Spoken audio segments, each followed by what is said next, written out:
Right, enough Tottenham Hotspur and Thomas Frank. What about some quickies, Hey, Ned? let's go, Jules. Let's go. Manchester City closed the gap with Arsenal to 3 points at the top of the table with a big 3-0 win against Fulham at home. Yeah, it was watching this game. It was a really, really strong start from City, getting the goals in the manner that they did. But their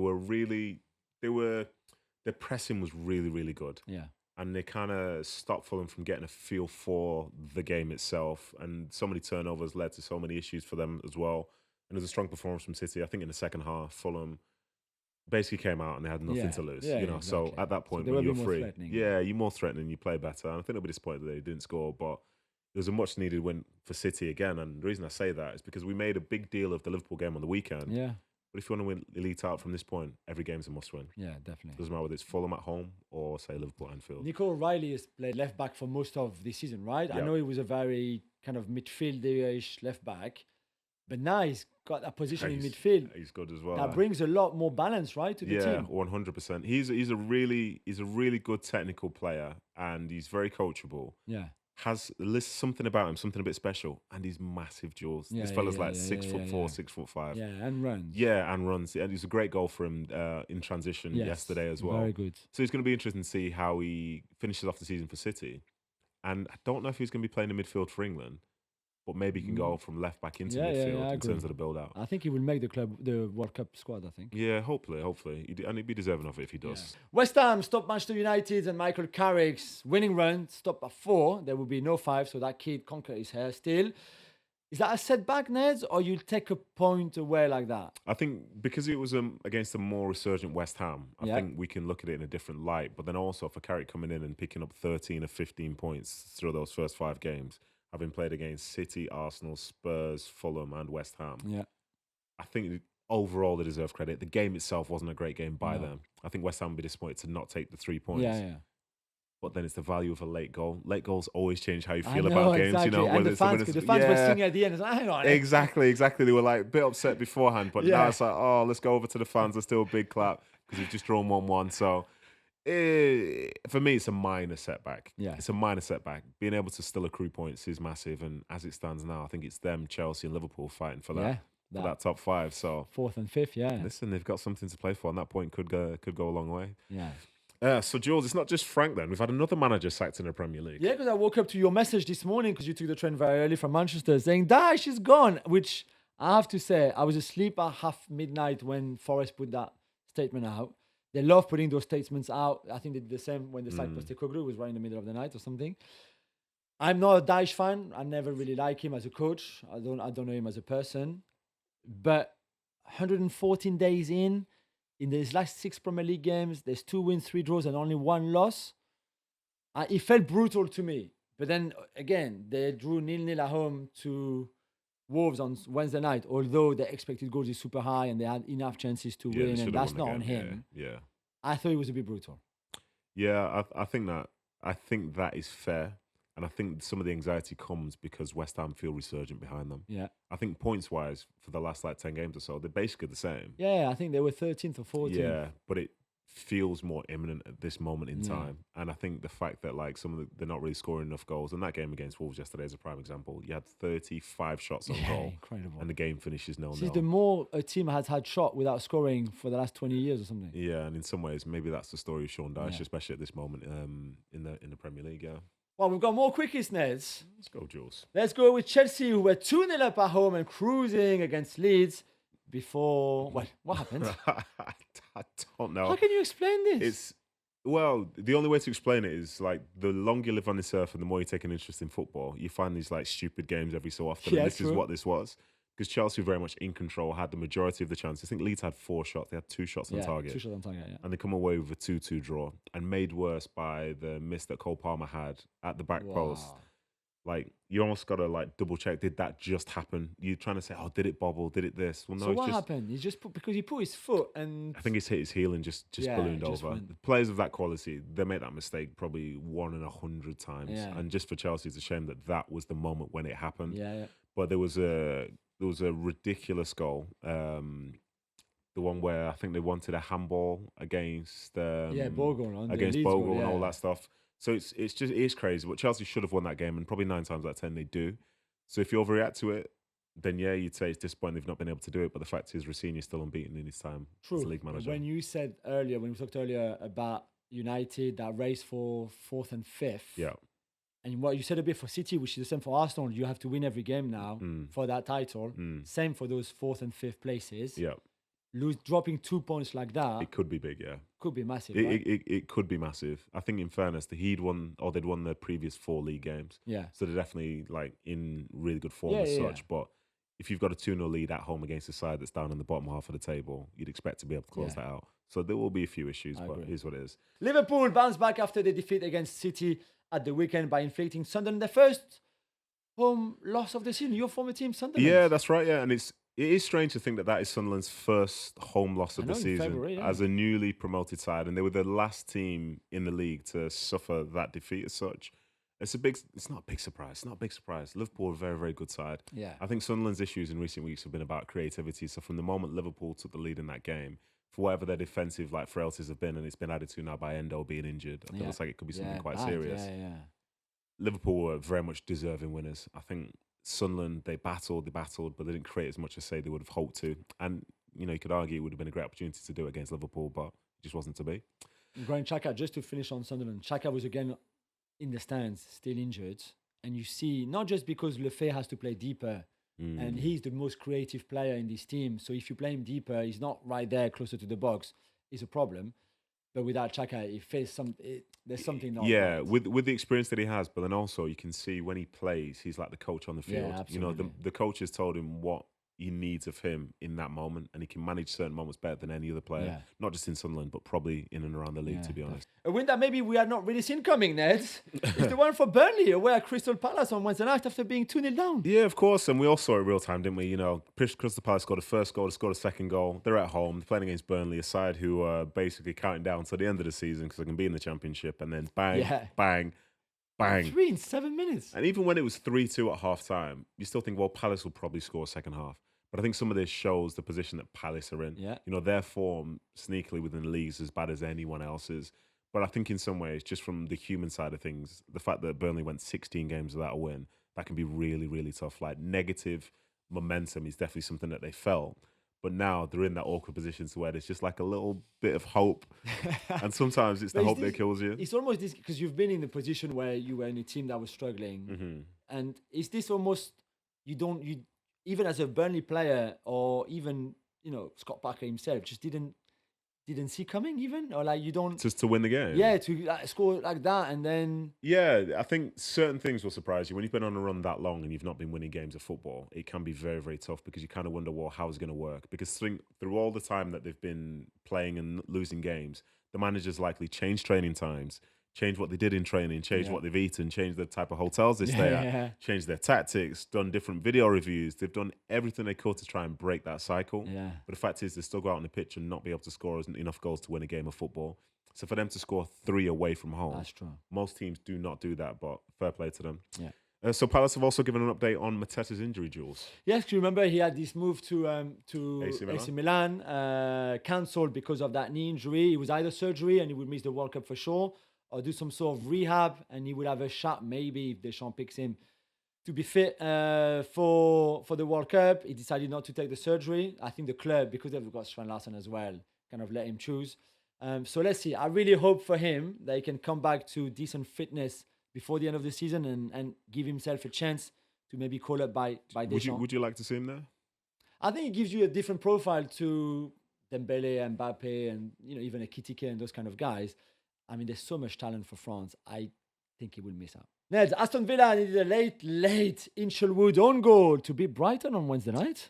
They're a funny team, Villa. Ooh, they are. They are a funny team because they're obviously still very much, you could argue, technically still in the title race. Yeah. You could argue that point. Yeah. But they don't look like one at the moment. Like the result they got yesterday does have an element of good fortune. Yeah, I think the nature of the own goal, and it's against the Brighton side who realistically have been struggling for a little bit now. Yeah. And who were probably better in that second half. And also, this is the same Villa team who struggled so much against Bournemouth on the weekend. Yeah.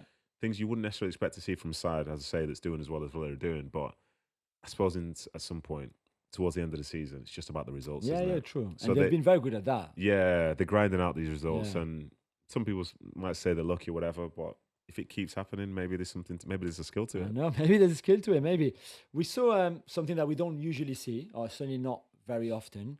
Carlos Baleba was subbed off very early, not because he was injured, but because he got an early yellow card. He's a young player. You've been in that position before as a young player. Could this be damaging for him, you think, in terms of confidence? Because we saw him on the bench after. He had his head in the shirt. He looked distraught. Yeah, I think an early substitution is very, very tough to receive as a player. Like, thankfully, I was never part of that. Like, I was taken off half time a couple of times, but never like in the first half, because in the first half it's all eyes on you. Yeah. For a half-time one, for a half-time nobody's really seen you or whatever. But to be like that in the first half is concerning. It's a game where he will believe that he could have made a difference. And I think human nature, if you start off slowly in a game, you believe you can improve. You always do it as an individual. So when the manager says, "No, I don't trust you to be able to get better," I think what it causes, I wouldn't necessarily say if it's an internal confidence in yourself. I think it's more so a belief in a relationship between yourself and the person that thinks that you're not good enough now. Because the manager could pull you to the side and say, "Oh, I was doing it to protect you. If you want to protect me, allow me to do what I want to do, which is play the game."